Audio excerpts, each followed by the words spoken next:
Are you thinking how to transform a phrase to a sentence?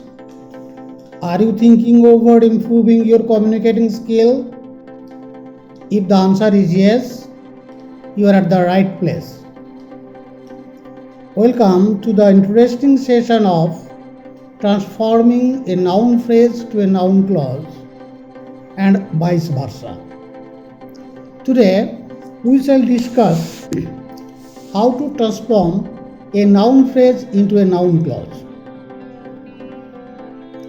What are the characteristics of a clause? A clause is a part of a sentence. It contains a subject and predicate. That means it has a subject, it has a finite verb. At the same time, it has a sense. Point to note. Remember that a noun clause works like a noun phrase. যেমন কোনো noun phrase সেন্টেন্সে থাকা ভার্বের subject হতো বা object হতো, noun ক্লজও ঠিক একইভাবে কোনো সেন্টেন্সের সাবজেক্ট হতে পারে, অবজেক্ট হতে পারে। There are three other ways, but today we are going to deal with these two main problems: subject to a verb and object to a verb. Look at the sentence given before you. Here I tell you a phrase, sentence with a phrase. He hopes to win the first prize. Mark karo, to win the first prize. It is the phrase. আর যখন এটাকে আমরা transform করলাম noun ক্লজে, এটা হয়ে দাঁড়ায় he hopes that he will win the first prize. এই দুটোর মধ্যে, ফ্রেজ আর ক্লজের মধ্যে ডিফারেন্সটা লক্ষ্য রাখো, তাহলে বুঝতে পারবে প্রথম যে পরিবর্তনটা আমরা পাচ্ছি ফ্রেজ থেকে ক্লজে আনার সময় একটা লিঙ্কার লাগলো। এখানে দ্যাট, দেখো লিঙ্কিং ওয়ার্ড দ্যাট আছে ক্লজে। একটা ফিনিট ভার্ব লেগেছে, সেটা হলো উইল উইন। আর সাবজেক্ট একটা লেগেছে, উইল উইনের সাবজেক্ট হি। তাহলে রুল হলো নাউন ফ্রেজটাকে আগে আইডেন্টিফাই করব, আইডেন্টিফাই করার পরে ওখানে একটা লিঙ্কিং ওয়ার্ড দিতে হবে। মানে আগে যে জিনিসটা থাকলো ওর পরে একটা লিঙ্কিং ওয়ার্ড। ওই লিঙ্কিং ওয়ার্ডগুলো কী হবে আমরা একটু পরে দেখব। এরপরে ওই অংশটার মধ্যে ভার্ব কোনটাকে আমরা নিতে পারি। যেরকম এই বাক্যে ছিল টু উইন, এটাকে আমরা উইনকে মেন ভার্ব করলাম উইন। যেহেতু আশা করছে আর জিতবে, তাই সেন্সটা ফিউচার, তাই উইন ভার্বকে করলাম will win. The first prize যা ছিল তাই থাকছে, উইল উইন। জিতবে, কে জিতবে? সে, আশা ওই করছে, হি, তাই সাবজেক্টটা প্রোভাইড করলাম he. So when we transform a noun phrase into a noun clause, we have to supply a linking word, number one. Number two, we have to supply a finite verb, কারণ finite verb ছাড়া কোনো clause হয় না। Finite verb তো এমনি থাকে না, verb মানে সাবজেক্ট একটা লাগে। So we have to supply a subject as well. Linking ওয়ার্ডগুলো কোন সময়ে কি লাগে সামনে তাকাও, দেখো। প্লেস যদি থাকে তাহলে লিঙ্কিং ওয়ার্ড আমরা ইউজ করব হোয়ার। যদি রিজন বা কারণ বোঝায় তাহলে ব্যবহার করব হোয়াই। যদি টাইম বোঝায় তাহলে ব্যবহার করব হোয়েন। মেথড বা প্রসিডিওর যদি বোঝায় তাহলে ব্যবহার করো হাউ। ডিস্টেন্স অফ টাইম, সময়ের দূরত্ব যদি বোঝায় কত সময় ধরে, তাহলে ব্যবহার করব হাউ লং। কিন্তু ডিস্টেন্স অফ প্লেস যদি বোঝায় কত দূর, তাহলে হবে হাউ ফার। আর কোনো জিনিস যদি বোঝায় তাহলে ওতে আনবো হোয়াট। তাহলে এই কটা লিঙ্কিং ওয়ার্ড আমাদের কাজে লাগবে। এক প্লেসের জন্য হোয়ার, রিজনের জন্য হোয়াই, টাইমের জন্য হোয়েন, দূরত্ব বোঝাতে হাউ ফার, সময় দূরত্ব বোঝাতে হাউ লং, আর জিনিস বোঝাতে হোয়াট। এইবারে হাউ টু অ্যাপ্লাই দেম, কীভাবে প্রয়োগ করব, লেট আস ভেরিফাই। একটা সেন্টেন্স বলছি যাতে নাউন ফ্রেজ আছে, দেখো। Do you know the birth place of Kalidas? Phrase কোন জায়গায় আছে আগে তোমাকে আইডেন্টিফাই করতে হবে। The birth place of Kalidas, এখানে linking word birth place, place যেহেতু উল্লেখ করেছে তাহলে লিঙ্কিং ওয়ার্ড নেব হোয়ার, গোড়ায় আসছে। এখানে বার্থ জন্ম, বার্থটা নাউন ফর্ম, তার ভার্ব ফর্ম হয় বিয়ার, আর যেহেতু জন্ম হয়েছিল তাহলে ওয়াজ বর্ন পাস্ট টেন্সে যাবে।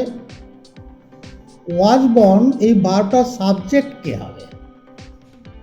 ওই ফ্রেজের মধ্যে দেওয়া থাকবে, দেখো সাবজেক্ট, তাহলে কালিদাস, তাহলে দাঁড়ায় where Kalidas was born. Is it clear? Birth place, place যেহেতু তাই হোয়ার নিলাম। জন্ম নেওয়া, be born, was born past টেন্সে।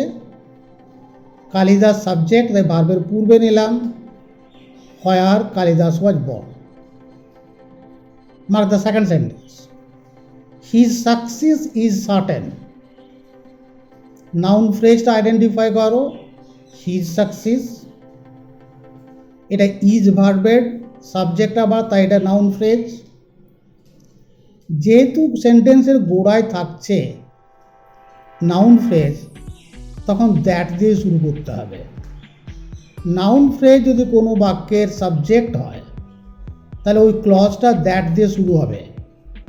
এই পয়েন্টটা নোট করতে হবে, মনে রাখতে হবে। তাহলে দ্যাট গোড়াতে বসালাম।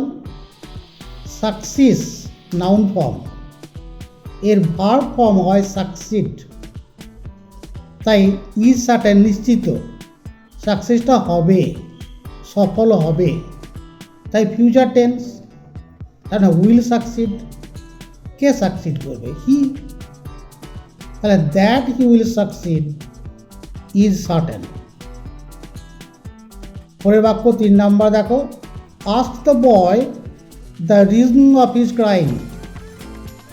Noun phrase the reason of his crime, reason থাকলে হোয়াই বসাবো, রুল আমাদের তাই বলে। অফ হিজ ক্রাইম, তার কাঁদা, হিজটা পজেসিভ কেস, তাকে সাবজেক্ট করলে হি হবে। শুধু ক্রাইম হয় না, কাঁদছে, ফিনিট ভাব দিলে is crime.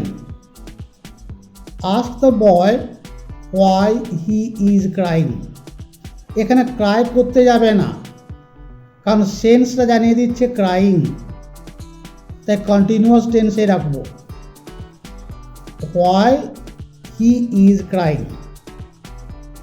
Number 4, the station master will announce the time of the next train. কোনটা phrase? Noun phrase, the time of the next train। সময় থাকতে এখানে the time, তাই লিঙ্কার নেব when। সাবজেক্ট কাকে করব? the train, the next train। আর verb, এর মধ্যে ভার্ব খুঁজে পাওয়া যাচ্ছে না, তাই ভার্ব নিজেকেই সাপ্লাই করতে হবে। এখানে অ্যারাইভ বসাও, পৌঁছাবে, তাহলে when the next train will arrive, will come, এই ধরনের হবে। তাহলে পুরো বাক্যটা উইথ ক্লজ দাঁড়াচ্ছে, the station master will announce when the next train will arrive or when the next train will come. Is it clear this one? Come to question number 5. No one can tell the method of solving the problem.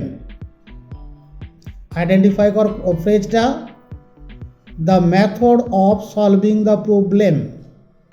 The method boleche, মেথডের জন্য আমরা how ব্যবহার করব, তাহলে how, solving verb, তাই মূল form নিয়ে নিলে সলভ। কে সলভ করবে, কে করবে কেন বলা নেই, তাই কীভাবে সমাধান করতে হবে বলেনি কেউ, পেসিভ নিয়ে নাও। No one can tell how the problem can be solved, how the problem is solved, how the problem is to be solved, how the problem will be solved. এতগুলো অপশন আমরা এখানে নিতে পারি। So I hope you understood this one. Phrase থেকে কিভাবে ক্লজে রূপান্তর করতে হয়, নিজে কয়েকটা বাক্য বানাবে যাতে নাউন ফ্রেজ থাকবে, আর নিজেই চেষ্টা করবে ওগুলোকে কনভার্ট করতে, ট্রান্সফর্ম করতে নাউন ক্লজে। Then you will understand it, you learn it. তোমাদের অনেক সময় বিপরীত প্রক্রিয়াও বলে, মানে ক্লজ দেওয়া থাকবে, ওটাকে ফ্রেজে রূপান্তর করতে হবে। It is just like the previous program, just reverse করতে হবে, অপোজিট করতে হবে। Let's see. We are hopeful that you will succeed. এখানে ক্লজটা খুঁজব, that you will succeed. Phrase থেকে ক্লজ আনার সময় আমরা লিঙ্কিং ওয়ার্ড দিয়েছিলাম, এখানে লিঙ্কিং ওয়ার্ডকে বিদায় জানাবো। লিঙ্কিং ওয়ার্ড দ্যাট বাদ দেব। সাবজেক্ট ইউ আছে, এটাকে পজিটিভ কেস করে দাও, your. Succeed verb, noun form success, তাহলে we are hopeful of your success. এখানে নিয়মটা মাথায় রাখবে, লিঙ্কিং ওয়ার্ড বাদ যাবে, ভার্ব যেহেতু ফ্রেজ করছি থাকবে না, প্রয়োজনে ভার্বটাকে নাউন বা অন্য কিছুতে রূপান্তর করে নেব। যদি মেন ভার্ব থাকে ওই ভার্বটা নাউন ফর্মে নিয়ে যেতে হবে। একটা এক্সাম্পল দেখব। Tell me how you have solve the problem. Clause how you have solve the problem. Linking word how বাদ দাও, হ্যাভ সলভড, ফিনিট ভার্ব বাদ যাবে, দ্য সাম থাকছে, তাই টেল মি হাউটার জন্য নিয়ে নেব the method. Tell me the method of, সলভটা ফিনিট ভার্ব ছিল, সলভিং করে নাও, solving the sum. Tell me the method of your solving the sum, বা tell me the method of solving the sum. Second one, he explained why he misbehaved. Why he misbehaved, এটা clause. Linking word why বাদ যাবে, he misbehaved, misbehaved verb form, noun form নিয়ে নিতে পারি এখানে, misbehaviour. তাহলে হিটাকে his করে নাও, সুবিধা হবে, হিজ মিসবিহেভিয়ার। হি এক্সপ্লেইনড, এর জন্য দ্য রিজন নেব, the reason of his misbehaviour. Next question, the law will punish whosoever is guilty. Whosoever, হুসোএভারটা লিঙ্কার বাদ দেব, ইজ ভার্ব বাদ যাবে, তাহলে কি দাঁড়ায়, the law will punish the guilty. তাহলে ক্লজের সময়, ক্লজ থেকে ফ্রেজে নেওয়ার সময় লিঙ্কিং ওয়ার্ডগুলো বাদ, ফিনিটিভ ভার্ব বাদ, ভার্বটাকে দরকার পড়ে নাউন করে নেব, নাউন ফর্ম যদি থাকে তাই নেব, না হয় আইএনজি যোগ করব। অনেক সময় ভার্বের পূর্বে টু লাগিয়ে ওটাকে আমরা নাউন করে নিতে পারি। এটা ক্লজ থেকে ফ্রেজে, আর ফ্রেজ থেকে ক্লজে পদ্ধতি উল্টো। লিঙ্কিং ওয়ার্ড সাপ্লাই করব, ফিনিট ভার্ব দেব, তার আগে একটা সাবজেক্ট দেব। So this is how we transform a noun phrase into a noun clause, and noun clause into a noun phrase. Hope you have understood. Let's play a game, guys. একটা ছোট্ট খেলা. See the question before you. A phrase option তিনটে থাকছে.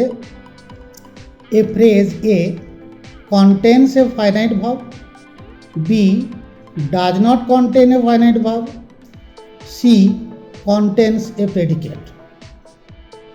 কোনটা right choice হবে? তোমার চয়েসটা comment বক্সে অবশ্যই লিখবে। আর you have enjoyed the class, give it a like. তোমরা যদি লাইক করো আমার ভালো লাগে, ক্লাসটা তো লাইক করলে ভালো লাগবেই, আর একটা লাইক বাটনে যদি টাচ করো, that also gives joy. Thank you for watching, thank you for supporting me, and with your support my channel will definitely grow. Thank you again. This much for today, guys.